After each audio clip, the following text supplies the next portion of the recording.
Talking about changing the game, I am holding in my hand what you have described to be one of the most important and the most impactful projects you have ever done. That says a lot for someone who has a number of New York Times bestsellers. Why do you feel that way about this instinct? I'm older. I'm wiser.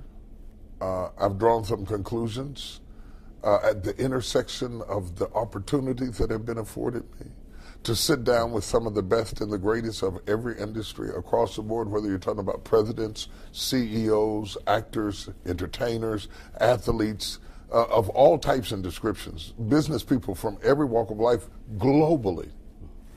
The one common denominator I found amongst them all is that exceptional people follow their instincts and ordinary people work for them. If you follow your instincts, it will lead you down a path that others will want to follow. You may not end up rich, you may not end up famous, but I guarantee you, you will end up further than you were the day you started. Man. As we look at the cover here, we see the elephant here, and certainly they'll come to appreciate it a little bit more once they actually read the book, than when they learn more about your aha moment. Let's talk about this aha moment, as much as we can share without giving it all away. Well, it's no problem. I was on a safari in South Africa with my son. I had been invited over there to speak for some billionaires who perked me a safari as part of my trip over there.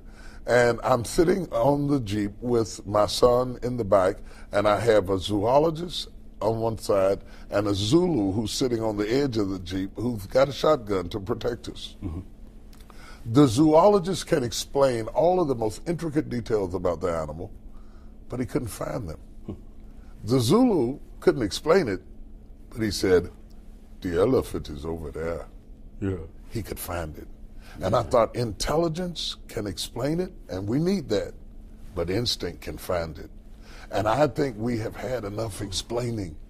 We need people who are instinctive, who can say the elephant is over there. I believe your next big thing will be unveiled by your instincts and not just your intellect.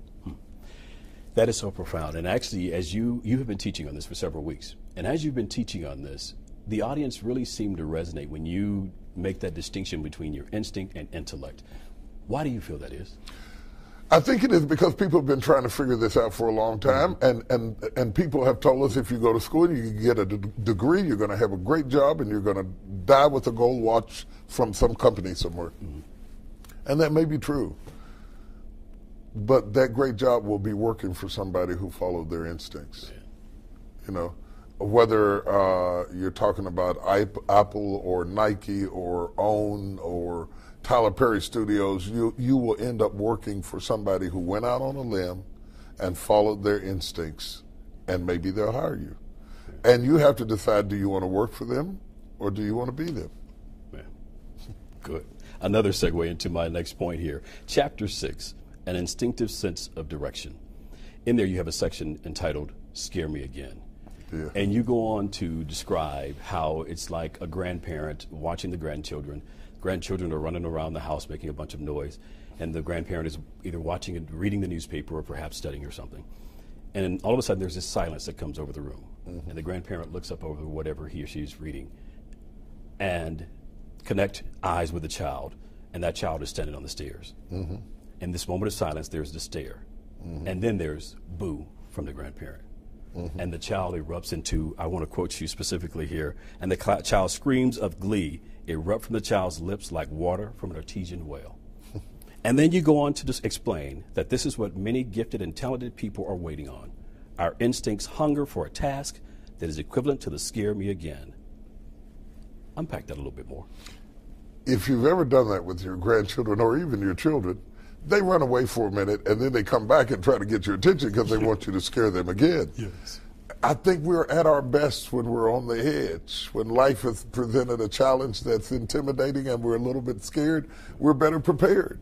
And I think that our creativity diminishes when the challenges decrease.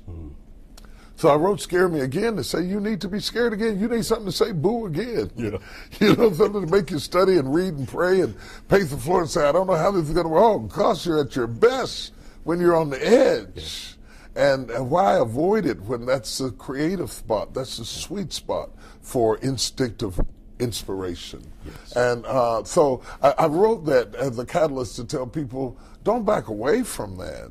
Don't say, success is getting everything neat and calm and quiet. No, that's boredom. Success is when you've got something in front of you that scares you again and you think, oh, I gotta go. I gotta get ready. You're never at your best. You're never more creative. You're never more insightful. You're never more engaged than when you are a little bit intimidated.